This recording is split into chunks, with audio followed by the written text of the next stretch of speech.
Então, existe uma certa pessoa que ele se chama Rail, onde ele criou episódios de um jogo muito interessante, da franquia Fish Fero, onde ele criou Fish Fero Home Alone, Fish Fero No Road Hitchhike, Fish Fero Carson House, que na minha opinião é muito bom, e o melhor de todos, Fish Fero Iron Bark Lookout.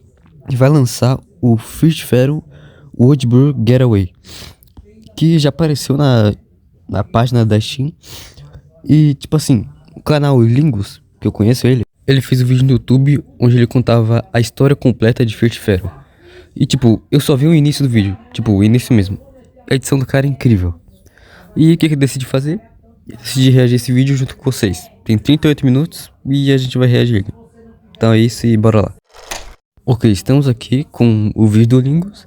E tipo, a edição desse cara é incrível. Sério, a edição desse cara é assim, magnífica. Não sei como o cara edita tão bem. Sério, Lingus, parabéns. E tipo assim, eu não vou mentir pra vocês, tá? Mas se vocês acharem que eu tô mentindo, beleza. Eu ia fazer um vídeo sobre isso, tipo, contando a história de Fish Fero, todos os episódios. Só que esse cara já fez, com uma edição que, mano, é incrível. Sério, tô impressionado mesmo. E, tipo, eu ia fazer, só que esse cara já fez. E, então é isso, chega de enrolação, bora reagir isso aqui. 3, 2, 1, play. Bem, eu não sei você, mas se tem algo que eu tenho curtido bastante nos últimos tempos são os jogos de terror. E eu não tô falando de jogos de terror com cenas de coisas bizarras e nojentas O God of War. o tempo inteiro, mas sim de jogos de terror que realmente conseguem te inserir na atmosfera dele. E Fear Street Phantom, sem sombra de dúvidas, é um dos jogos atuais que soube usar bem dessa fórmula. Realmente. Não conhece, Fear Street Phantom é um jogo onde a jogabilidade é centrada na narração e exploração, sempre mantendo a ênfase na sua história e na atmosfera que esse jogo carrega. A franquia Fear Street Phantom conta com 4 jogos até então, sendo o primeiro deles o Fear Street Phantom Home Alone. Inclusive uma coisa que eu tenho pra falar pra vocês, que é o Fish Fero Home Alone, como, tipo, se eu não me engano, ou eu tenho certeza, não lançou pra celular, fizeram o Fish Fero Home Alone, ou seja, episódio 1 do Roblox. Sim, eu gravei um vídeo em Full HD 60 FPS. Tipo, eu tomei um copyright daquele vídeo porque a música que tava tocando na TV tinha direitos autorais, então meio que pegou direitos autorais e eu teve que tirar. Tipo, só tirar o som mesmo. Aí quando o som da TV inicia, fica sem som. Sim, era só isso que eu tinha pra falar. Em seguida, o Norwood Hitchhike, depois o Carson House e por último o Iron Bark Lookout. Todos esses jogos contam uma história de personagens distintos, mas que na verdade todos eles possuem algo em comum. Todos enfrentaram verdadeiras histórias de terror. E bem, as histórias dos jogos de Fear Street Phantom, elas são bem grandes até, sendo que elas também são baseadas em fatos reais. Mas nesse vídeo eu não quero me aprofundar de fato na história real, que inspirou o jogo, mas eu quero contar a história de cada episódio e dividir também a minha Mano, pelo amor de Deus, olha essa edição, velho, que da hora. opinião do que é de fato esse jogo. Mas enfim, chega de enrolação, amedrontador e complexo que é Fear Street Phantom.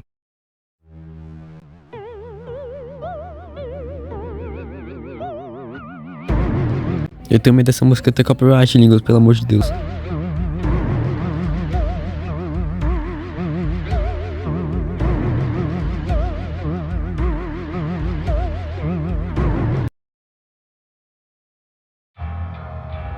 Fish Fero Home Alone.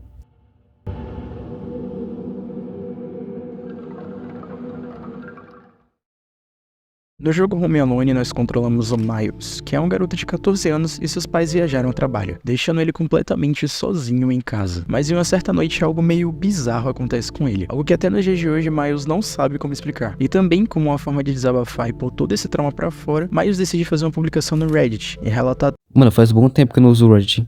Nossa. todos os acontecimentos daquela noite que jamais sairão da sua mente. A única coisa que eu tinha pra fazer naquele dia era o meu dever de casa, mas eu tava com fome e decidi comer alguma coisa antes. Miles, no começo da sua narrativa, conta que seu horário de sono estava completamente desregulado. E logo no começo da narrativa a gente pode perceber isso, até porque o seu despertador apita às 8 horas da noite. E com o som alto do despertador, Miles acorda repentinamente e começa a caminhar pelo seu quarto. Miles então decide sair do seu quarto e quase que imediatamente ele recebe uma mensagem da sua mãe. Oi filho, como você tá? Caramba, velho, que da hora o fundo do WhatsApp. Eu deixei a comida na geladeira pra você. Com isso, a mãe de Miles diz que deixou pra ele uma refeição na geladeira, e também tinha uma mensagem de um de seus amigos, que Miles tinha convidado pra ir na sua casa, mas de última hora ele acaba dizendo que não poderia ir, deixando assim Miles definitivamente sozinho. Sendo assim, a única coisa que restava para Miles era comer o prato que sua mãe deixou na geladeira. Mas antes, Miles ele sente algum pressentimento muito estranho e decide olhar o quarto dos seus pais. E ao entrar no quarto dos seus pais, Miles ele apenas olha para os lados, mas não encontra nada de interessante. Mas ao olhar pela janela, Um stalker.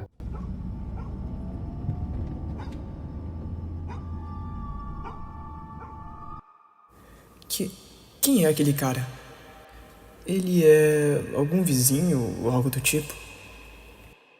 Miles vê alguém pela janela. Ele não sabe quem é ao certo, e ele até suspeita que seja algum vizinho seu, mas ele nunca viu aquela pessoa na sua vida. Mas ignorando tudo isso, Miles desce até o andar de baixo da sua casa, e assim como sua mãe havia dito, chama a lasanha na geladeira. Então ele põe a lasanha pra esquentar no forno. Mano, a gameplay de Fish Fire Home Alone, que eu fiz do Roblox, mano, o som do fogão no jogo era muito alto. Sério, era muito alto mesmo, dá pra ouvir lá de fora.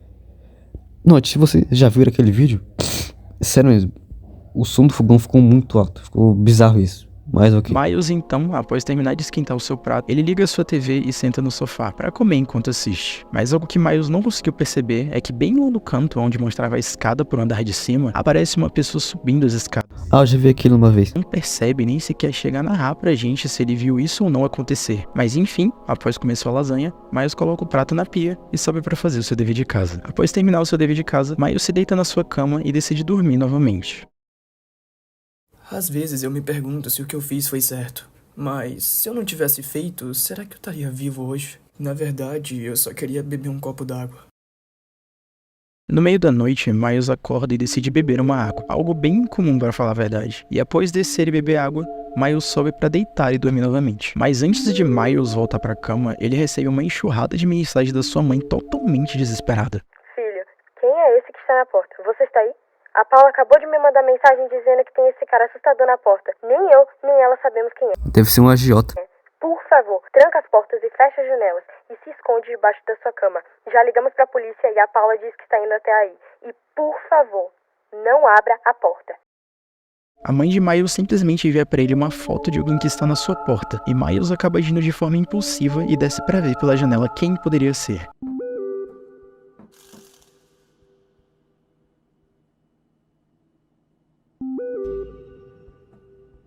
Podia entrar em PTBR, né, mas não tá. Eu nunca vou esquecer dos seus olhos tenebrosos olhando diretamente pra mim. E curiosamente, a pessoa que estava na porta era muito semelhante à pessoa que ele viu mais cedo no seu jardim. E assustado, ele tranca todas as portas da sua casa e em seguida se esconde debaixo da sua cama. E ao entrar debaixo da cama, Miles ouve dois barulhos. Esse barulho?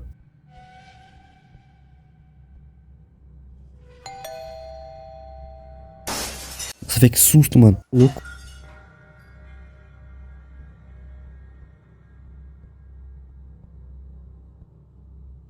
Pior que dá medo, mano. Nossa.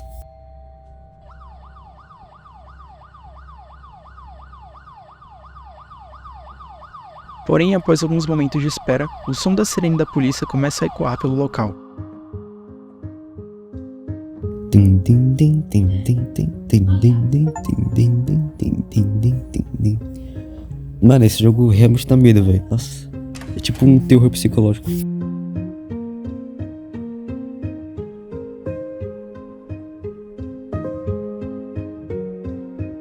Mano, vai acabar não? Aí. Porém, esse jogo também contém dois finais alternativos. O primeiro, caso você abra a porta de noite em algum momento, o invasor ele entra na casa de Miles e captura ele. O segundo final alternativo é caso Miles saia debaixo da cama e tente descer para se encontrar com sua vizinha, que caso isso aconteça, a porta do quarto de seus pais irá abrir e o invasor sairá de lá. Mas, afinal, o que foi que acabou de acontecer aqui? Bem, esse primeiro episódio de Fears to Phantom ele é um pouco curto e também desperta uma curiosidade muito grande nas pessoas que jogam. Mas a maior dúvida não chega a ser de fato quem é o invasor, mas também qual o objetivo dele por trás disso tudo. Até onde sabemos, o invasor não é ninguém conhecido, porque nem sequer os seus vizinhos sabiam quem ele era, muito menos alguém que Miles conhecesse. Vocês perceberam que a pele do cara é toda vermelha? O cara é praticamente um vermelho. que Knuckles, sei lá. Já que ele ficou tão surpreso quanto todos que viram isso acontecer. A outra questão que mais intriga a todos é justamente qual era o objetivo do invasor com Miles. E pelo que parece, o invasor não é um ladrão, muito menos um vândalo, já que o alvo dele o tempo inteiro era o Miles. E ao que tudo indica, ele sempre observava o Miles muito antes até de seus pais terem saído de viagem. Ou seja, o invasor apenas observou e planejou uma forma de raptar Miles.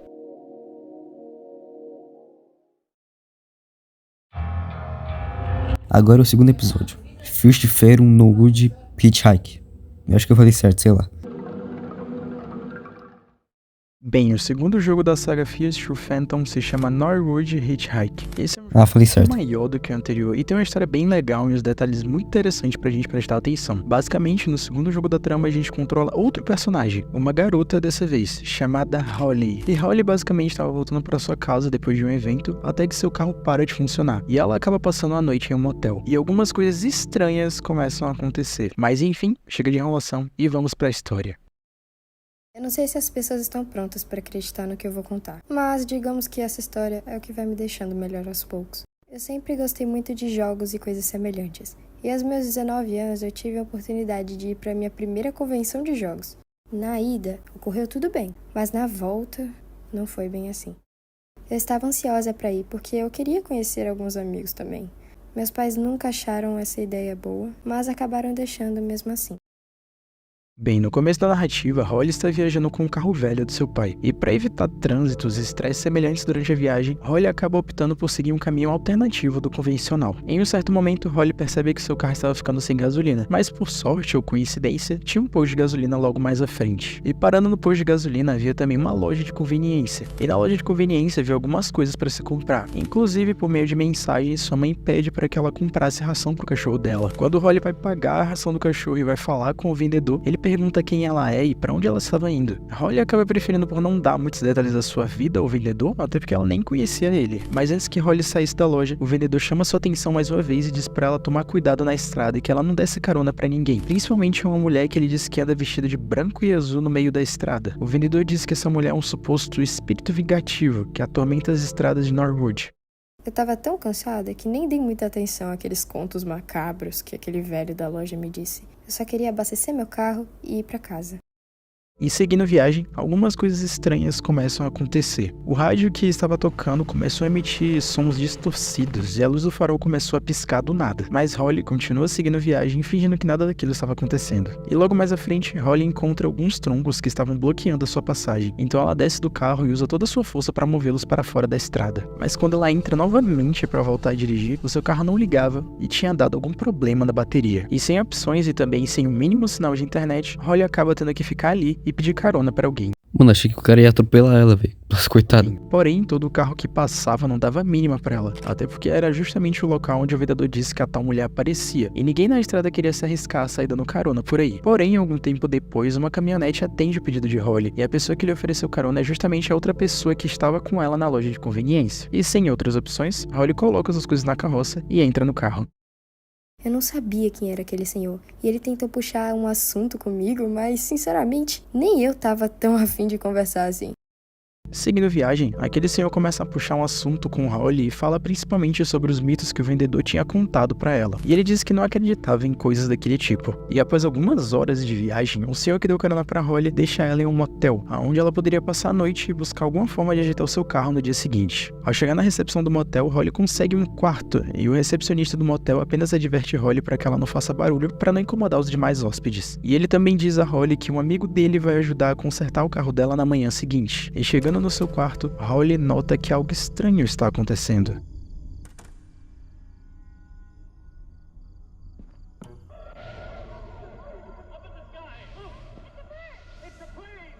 Não tô entendendo.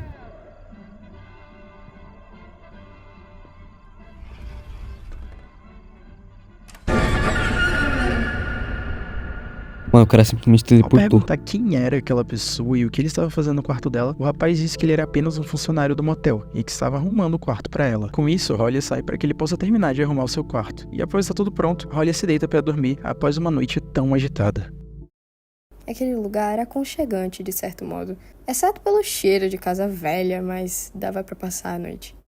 Em um certo momento da noite, Holly percebe que tem um estranho observando ela pela janela. E meio assustada, Holly ela apenas se levanta e decide abrir a porta. E meio assustada com o que acabou de acontecer, tudo que Holly queria naquele momento era tomar um café. E curiosamente, tinha uma máquina de café bem à frente onde ela estava. E ao tomar o café, algo estranho começa a acontecer com Holly. Seus sentidos começam a ficar embaraçados e ela ficou extremamente tonta. Mas antes que ela desmaiasse, ela consegue chegar no seu quarto, porém desmaia na sua cama logo em seguida. Passando algumas horas, Holly levanta meio tonta e ao se levantar, ela fica meio assustada porque tinha alguém batendo na sua porta. E ao abrir a porta, Joey, o recepcionista, estava lá do outro lado. E ele diz a Holly que seus vizinhos estavam reclamando que havia muito barulho vindo do seu quarto. Mas Holly não entende nada, já que ela desmaiou sem fazer o mínimo barulho.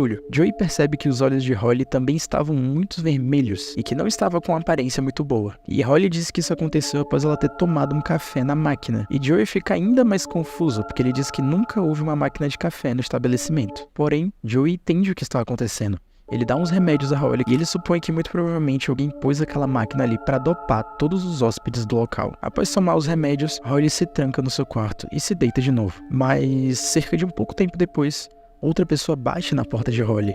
Essa pessoa começou a dizer que precisava de ajuda e começa a pedir pra Holly abrir a porta. Holly então diz que não vai abrir a porta e caso ele precisasse de ajuda, que ele ligasse pra... Mano, agora que eu reparei na porta, velho, tem um olho mágico ali, tem como olhar, velho. Nossa, menina burra também, pelo amor de Deus. pro 911, que é o número da emergência. Porém, aquele homem acaba perdendo a paciência e arromba a porta e invade o quarto de Holly. E Holly acaba se escondendo no armário. E isso acontece.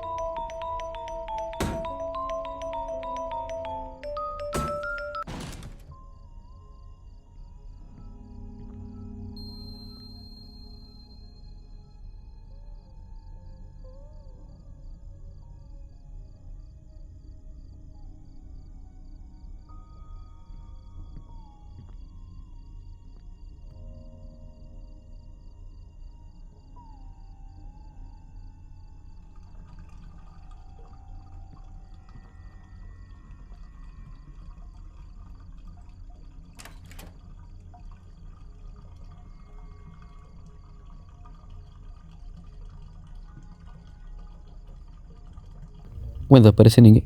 Ah, tá.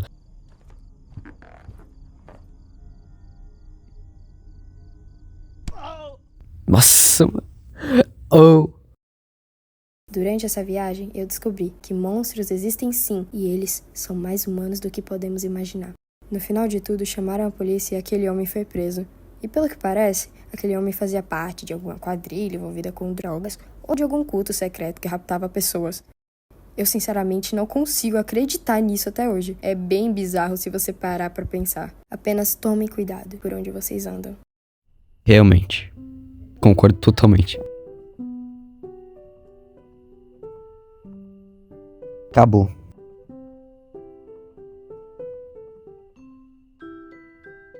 Bem, esse episódio é um pouco maior do que o outro e consequentemente deixa outras dúvidas na nossa cabeça. Mas, ao que tudo indica, aparentemente tanto o vendedor da loja quanto o motorista e também Joey sabia desse suposto culto que raptava pessoas, mas que, por algum possível medo, eles acabaram não querendo se envolver nem sequer tomando providências, com receio de serem os próximos alvos. E muito provavelmente tanto o carro de Holly dando problema quanto os troncos no meio da estrada era desde o começo uma armação para ela. Tanto que enquanto Holly estava na estrada, há algo se movendo na floresta, mas não conseguimos discernir o que era ao certo. E algo que eu notei enquanto eu jogava esse segundo episódio é algumas semelhanças que ele tem com o primeiro episódio de Fears to Phantom. Em ambos os jogos, há alguém querendo raptar o personagem principal. E na minha teoria, tanto o velho do primeiro jogo quanto o homem de branco do segundo episódio têm algo em comum. Ambos querem raptar suas vítimas e ambos estavam de olho nelas o tempo inteiro. E se de fato eles têm algo em comum e fazem parte do mesmo culto ou quadrilha, não é à toa que o vendedor mencionou que eram vários monstros que andavam pela estrada, e não apenas um. Mas enfim, esse é tudo teoria. E sem mais enrolação, vamos para o próximo episódio de Fears to Phantom. Ah, mano, esse episódio é bem longo, acho que dura 1h30 e é muito bom. Sério, é muito bom mesmo. Vamos ver o que esse cara fez com a edição.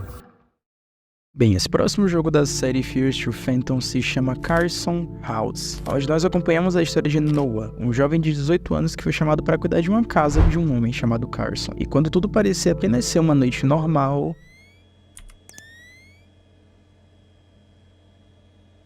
Não é normal?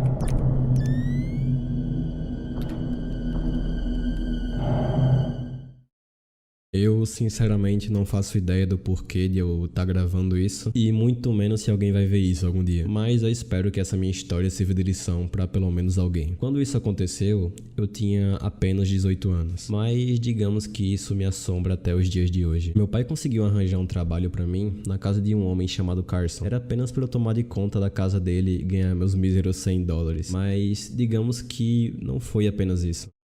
No começo da narrativa, Noah está em uma lavanderia. Do lado de fora tá caindo uma chuva muito forte, mas até então tudo parece tranquilo. E caminhando pela lavanderia, Noah desce em uma sala que tem uma fileira imensa de máquinas de lavar. E seguindo reto, em um momento a tela escurece. E Noah aparece de novo no início da sala. Mas dessa vez começa a tocar uma música tensa e Noah começa a correr em linha reta. A sensação que tanto a música quanto a cena causam é como se fosse uma perseguição. Mas quando você olha pra trás, não tem ninguém atrás de você. Até que em um certo ponto, Noah acaba encontrando uma pessoa sentada no meio da lavanderia. E ao falar com aquele homem, ele começa a pedir por alvejante, mas Noah não entende nada. Mas de repente, aquele homem começa a chamar pelo nome de Noah. Noah, você está aí? Não é mais hora de dormir. Noah então acorda dentro de um carro ao lado do seu pai. A cena da lavanderia, na verdade, não se passou de um sonho. O pai de Noah então começa a conversar com ele e pergunta se ele realmente está preparado para aquele trabalho. E respondendo que sim, o pai de Noah deixa ele na frente da casa que ele teria que cuidar durante aquela noite. Com isso, Noah pega a chave que o dono deixou escondida para ele e entra na casa. E explorando a... Mano, não sei se vocês já perceberam em Fishfaron que, mano, a ambientação do jogo é muito boa. E tipo, eu não sei porque, mas quando eu assisto a gameplay, sei lá, de Menor 11, eu não sei porque, mas quase toda vez eu durmo, porque parece que o cara pegou a mania de ficar fazendo vídeo longo. Principalmente aquele vídeo de 2 horas que ele fez, extremamente em 4K, que é jogando o 4º episódio de Fishfaron. E sempre que eu assistia, eu sempre dormia. É meio bizarro isso, mas tudo bem. Na casa, Noah começa a vasculhar a casa pra ver o que de interessante tinha por ali. Aquela casa era bem grande até, e parecia ser um lugar bem aconchegante para passar a noite. Mas mal sabia eu que era questão de tempo até as coisas começarem a ficar estranhas. Em um momento, Noah encontra uma porta com a placa escrito "Não perturbe". E Noah, ignorando aquela placa, ele entra mesmo assim, e quando ele entra pela porta, ele vê que tinha uma espécie de estúdio de fotografia ali dentro, dando a entender que o dono da casa era provavelmente um fotógrafo ou alguém que atuava na área de audiovisual. Mas em um certo momento, Noah recebe mensagem de 2 pessoas. A primeira pessoa é a atual namorada de Noah, chamada Evelyn. Eles trocam mensagens bem legais até, mas as mensagens mais recentes, eles falam sobre uma tal de Kara, que aparentemente é uma garota que Noah não se dá muito bem. A segunda pessoa que enviou mensagem para Noah foi o Sr. Carson, dono da casa. Ele lamenta por ter saído da casa antes que Noah chegasse e pede para que Noah desse comida para seu cachorro. E indo até o porão tá bem escuro, então ele usa uma lanterna para poder enxergar. Noah pega um pacote de ração e entrega o cachorro e até aí tudo bem. E após isso ele recebe mais uma mensagem do Sr. Carson pedindo mais um favor. Ele pede que o Noah dê um jeitinho no seu computador, que tá com alguns problemas. E ao mexer no computador do Sr. Carson, Noah usa um antivírus, ele consegue mexer no computador normalmente. E agora ele conseguia acessar vários aplicativos, dentre eles o principal, que eram as câmeras de segurança da casa. Para ver o FNAF. Que mal sabia ele o quanto aquilo seria importante. E quando aquela noite parecia tranquila, Noah recebe novamente mais uma mensagem do Sr. Carson pedindo para que ele fizesse compras no mercado. Então o Sr. Carson envia uma lista para Noah de tudo que ele deveria comprar. Ele pega uma bike e segue até o supermercado. Apesar de eu já estar com os meus 18 anos, eu ainda era muito inocente na forma como as coisas funcionavam. Se eu fosse um pouquinho mais esperto, eu já teria percebido o que estava acontecendo. Ao chegar no supermercado, Noah entra e tá um clima agradável até, mas em um momento ele encontra 2 de seus amigos por lá. Eles estavam conversando justamente sobre ele. Eles disseram que a sua ex-namorada, Kara, eles disseram que ela tinha acabado de sair daquele supermercado com 1 tonelada de bebidas. E Noah pouco se importa com isso, até porque aquilo não tinha nada a ver com ele, então ele só pega todas as coisas que o Sr. Carson pediu pra ele e segue seu caminho de volta pra casa. Ao chegar na casa, Noah recebe mensagem de um de seus amigos, e ele diz que o Sr. Carson, que é justamente a pessoa que Noah estava cuidando da casa, estava envolvido em um escândalo. E ao pesquisar na internet sobre, Noah descobre que o Sr. Carson estava envolvido em problemas com os fãs da sua ex-esposa, e eles estavam ameaçando invadir a casa dele e fazer umas coisas não muito legais. E após Noah terminar de ler justamente isso, uma coisa acontece. Eita. Ao ouvir o som da campainha, Noah decide olhar pelas câmeras de segurança para ver quem poderia ser na porta. E ao descer, Noah pergunta o que é que aquele homem queria. E ele diz que era apenas um entregador de pizza. Mas... quem foi que pediu pizza? Noah então começa a dizer que não foi ele que pediu, e até então me parecia tudo normal. Noah pega a pizza e manda o entregador embora. E sem opções e com aquela... Mano, tem uma coisa também. Se eu não me engano, tipo, quando você conversa com o cara da pizza, Meio que ele pergunta se ele pode entrar na sua casa pra esperar a chuva passar pra ele depois ir embora. Voltar lá pra trabalho dele. Lógico que ele já tá trabalhando, né? Mas vou voltar pra pizzaria. Eu queria saber como seria o final. Se a gente deixasse ele entrar, se ele ia, sei lá, fazer alguma coisa com a gente. No sentido de mal. Eu realmente queria saber se, tipo, já fizeram isso. Eu realmente queria saber, tipo, o que acontece se deixar ele entrar. Ou pode ser que eu esteja errado, não sei. Mas eu penso isso, tipo, o que ia acontecer se deixasse ele entrar?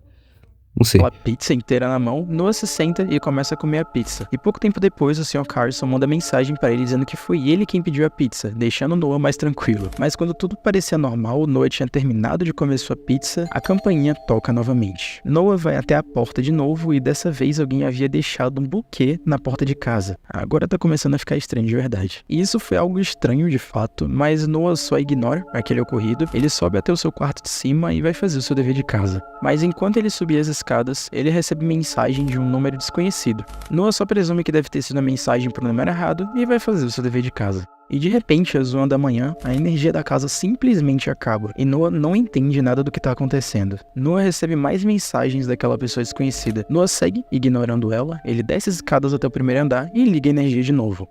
Quando Noah sobe as escadas, ele olha para o quarto de fotografia e vê que tá tudo bagunçado.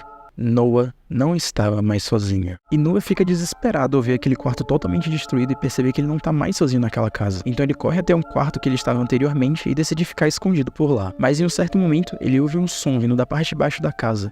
Então ele decide olhar nas câmeras para ver o que havia acontecido. E na cozinha, o forno estava ligado simplesmente sozinho. E aparentemente tinha um vulto de alguém pela janela. Então Noah ele desce rapidamente, desliga o forno e corre de volta. Nossa, arrepiei agora. E olhando pelas câmeras, Noah só esperava pelo pior. Aquilo era muito estranho, sim, mas o medo se misturou com a vontade de não acreditar que aquilo podia estar acontecendo. Por isso, eu só ignorei. Eu simplesmente me recusava a acreditar que ela estava aqui. Será que eu só estava enlouquecendo? Pela primeira vez, eu presenciei um pesadelo mais perto do que eu conseguia imaginar. E ao chegar no primeiro andar, ela começa a vasculhar quarto por quarto, até que um momento ela chega na porta do quarto que Noah está escondido. E ao se aproximar da porta, ela começa a chamar pelo nome dele. E aí nós descobrimos que aquela mulher na verdade era Kara, a ex-namorada de Noah. Ela disse que apenas queria entrar e conversar com ele, mas após Noah rejeitar a entrada dela, ela começa a lançar uns papos muito psicóticos pra cima dele. Até que um momento, Noah ameaça chamar a polícia, e ela começa a surtar e arromba a porta e Noah corre pra se esconder.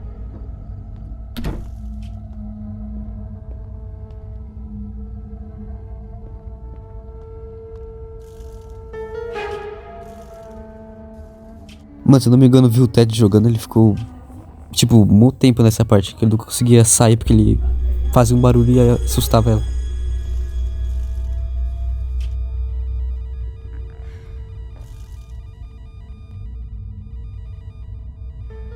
Noah.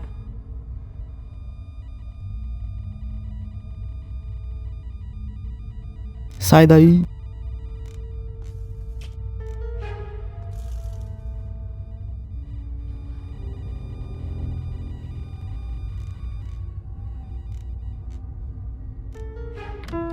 Noah.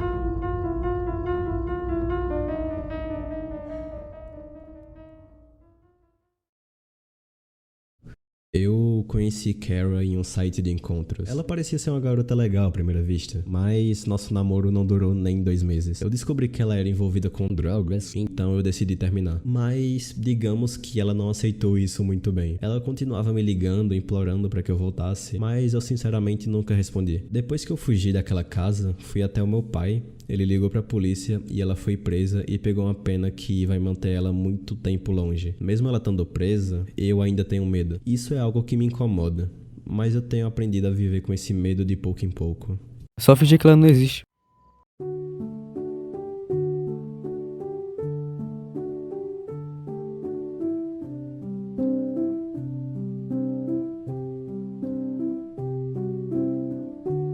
Mano, na minha opinião, é um dos melhores episódios, né? Porque, tipo, é um episódio longo com uma história muito da hora. Mano, Fish Fair é incrível. Já era um jogo muito bom. Ah, eu amo esse episódio. Nossa, mano, eu amo esse episódio, muito da hora. Uma história incrível.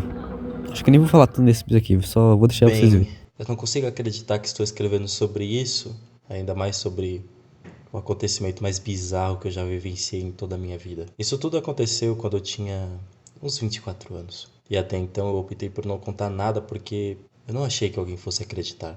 E digamos que desabafar sobre isso tem sido o meu melhor remédio.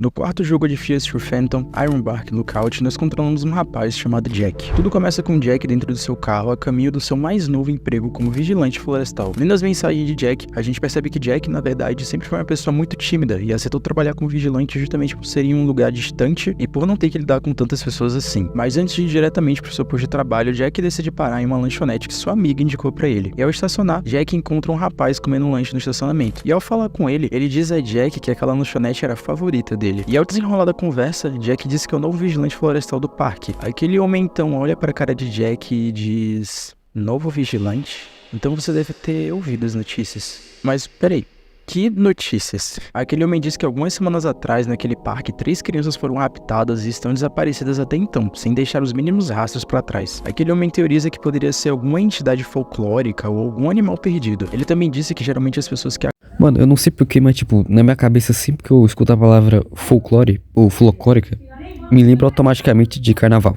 Sério, me lembra automático. Já aconteceu com você, tipo, alguém falar festa folclórica. Mano, eu já penso em carnaval, não sei porquê. Mas via carnaval na minha cabeça automático. Não sei se já aconteceu com vocês, mas sei lá, bora ver o vídeo. Os que acampam por ali sempre voltam com histórias bizarras, ou simplesmente nunca voltam. E após esse clima meio bizarro, Jack apenas sai e entra enfim na lanchonete. Eu confesso que fui um pouco precipitado em relação àquele senhor. Se eu ao menos me tocasse que toda aquela baboseira que ele estava dizendo na verdade era um alerta. É até engraçado ver como todas essas coisas começaram a ficar estranhas logo cedo. A lanchonete ela é aparentemente um lugar tranquilo, as pessoas são simpáticas e todos seguem comendo seus lanches. Exceto por uma pessoa. Tem um senhor sentado em uma das mesas. Ele só fica lá, te encarando. Mas enfim, depois dessa estranheza, Jack então se senta em uma mesa e pede um lanche. Mas enfim, após isso, Jack entra no seu carro e segue o seu rumo ao parque. Ao chegar na floresta, Jack desce do seu carro e encontra um mural que tem 3 cartazes de crianças desaparecidas, as mesmas que o cara da lanchonete tinha dito a ele. E em seguida, Jack vai até a porta na casa ao lado. Eu não tomei susto. Aquele, na verdade, era um guarda chamado Billy. Ele se assustou com a chegada de Jack e pergunta: que susto, garoto. Pensei que você era um deles. Billy então verifica se Jack realmente é o novo vigilante e, ao confirmar, encaminha ele para a torre número 11. E após entregar as chaves para Jack, Billy começa a encarar Jack profundamente e diz para ele não caminhar muito para o norte, já que aquela parte era a parte mais perigosa da floresta. Com isso, Jack vai até a sua nova torre de vigilância, ele sobe até a torre e se depara com um lugar bem grande até. Ele então entra no computador e mexe em algumas coisas. Tinha um vídeo institucional explicando como as coisas funcionavam por ali e também tinha uma lista de tarefas. Mas antes que ele pudesse realizar suas tarefas... Alô, novato? Então, fiquei sabendo que você é novo por aqui. First Ferum dublado. Prazer, meu nome é Connor. Então, tem algumas coisas que eu preciso te dizer. A primeira delas é que durante a noite faz muito frio, então pega algumas lenhas lá embaixo e liga a lareira.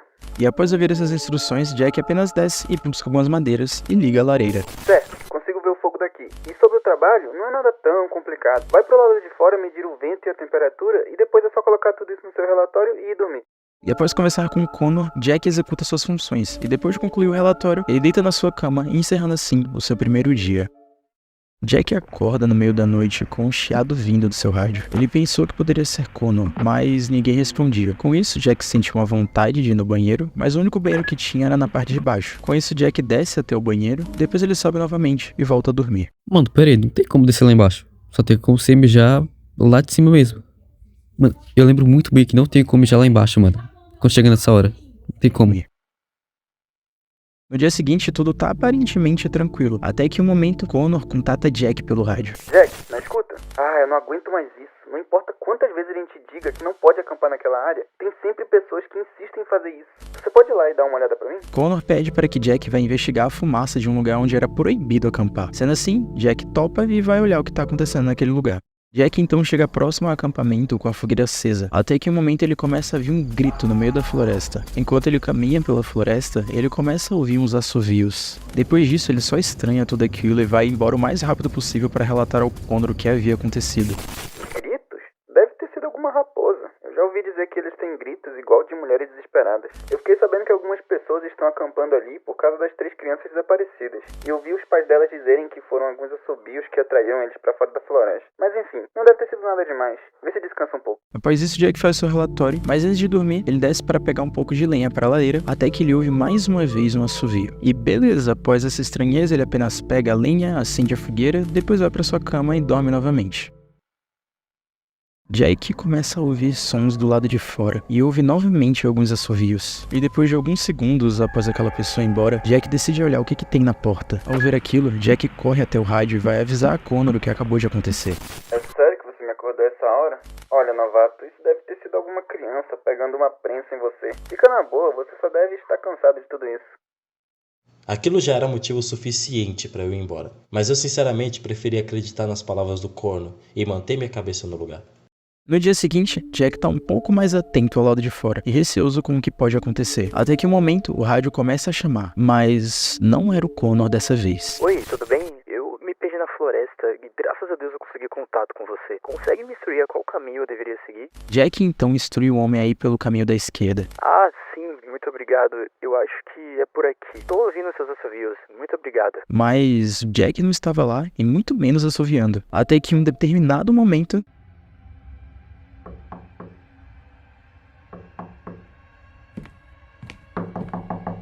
Aquele era Billy, o cara que recebe Jack no início do seu trabalho. Ele deixa alguns suprimentos pra Jack e pergunta por que ele estava andando pela floresta no dia anterior. E mandou ele ter muito cuidado com a floresta. Mas enfim, depois de pegar os recursos que Billy tinha deixado pra ele, Jack faz o seu relatório e depois desce pra pegar mais lenha pra sua lareira. Até que...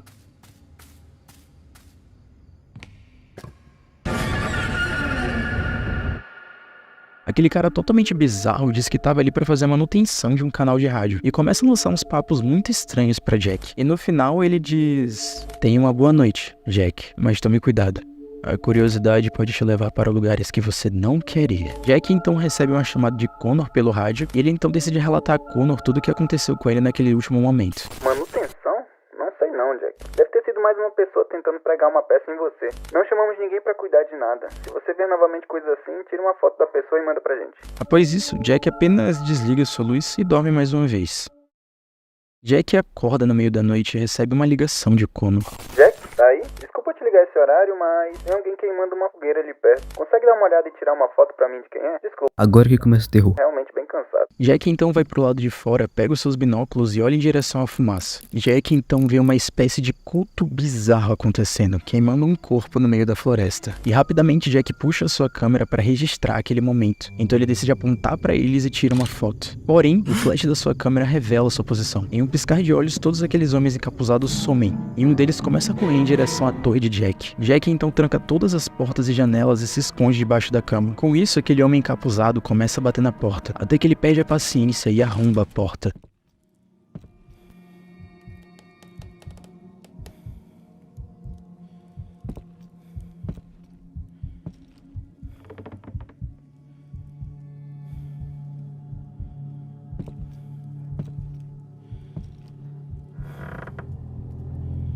Nossa, que medo.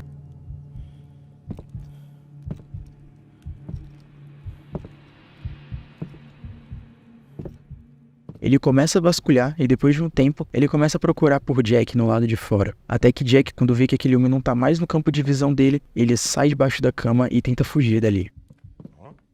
Aquele homem vê Jack, e Jack sem opções desce correndo e entra no banheiro para se esconder.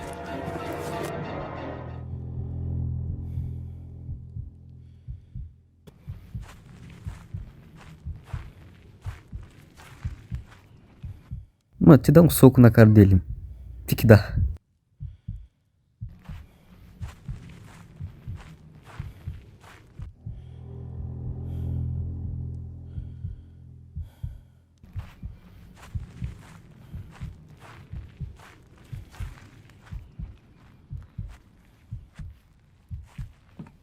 Nossa, tá um silêncio enorme.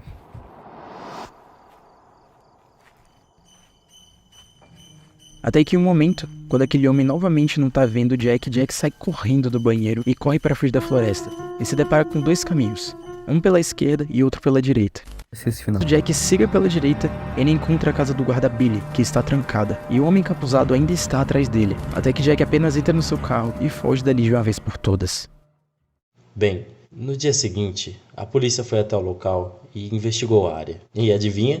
Não encontraram nada. Não acreditaram em nada do que eu disse. E disseram que eu só estava alucinando por conta do isolamento social.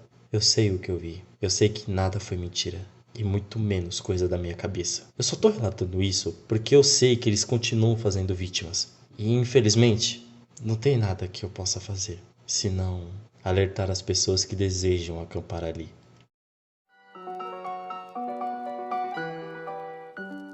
Acabou. Nossa, vai lançar o episódio 5 ainda.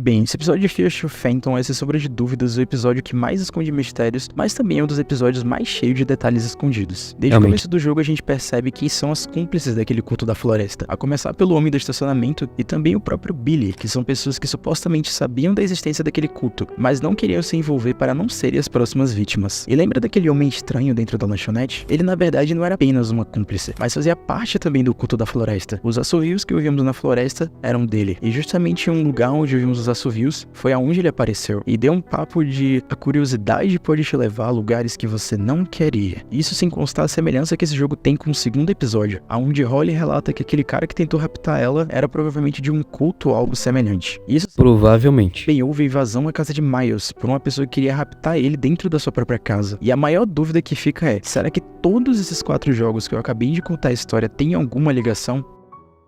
Pode ser que sim, né? Bem, apesar de seus mistérios nada convencionais e muito bem produzidos, Fear of Phantom, desde o primeiro episódio até o 4º episódio, são histórias baseadas em fatos reais. A história de Miles, Holly, Noah e Jack foram reais. E as narrações nada mais são do que e-mails que eles enviaram ao criador da saga Fear of Phantom, que transformou tudo aquilo em 4 jogos. E, inclusive, tem mais um que ainda está para lançar. Fear of Phantom, sem sombra de dúvidas, entrou na lista de uma das minhas sagas favoritas. Mas afinal, qual é a mensagem de Fear of Phantom? Fear of Phantom se trata de coisas reais materializadas em jogos. Ou seja, apesar das bizarrices, tudo é real. Pessoas reais que passaram por aqueles traumas, e assim como no próprio jogo, qualquer vacilo poderia ser fatal e totalmente prejudicial. E a reflexão que Fear of Phantom traz não é sobre dicas de como sobreviver a coisas estranhas, ou não aceitar qualquer emprego com má reputação, mas a verdadeira mensagem desse jogo é: se pessoas reais passaram por verdadeiros apavoros inacreditáveis, o que te impede de passar também? Caramba, mano. Produzido por Lingus, thumbnail Slag, edição Lingus. Lingus, sério mesmo, parabéns, cara. A edição ficou roteiro Lingus. Mano, sério mesmo, ficou muito bom, cara. Sério, parabéns. Sério, parabéns mesmo. Nossa, a edição desse cara é incrível. Obrigado por assistir. Mano, a edição do Lingus é assim, incrível. Sério mesmo, incrível. E então é isso. Espero que vocês tenham gostado desse react de 42 minutos. Vai dar 43. E enfim, é isso. E falou.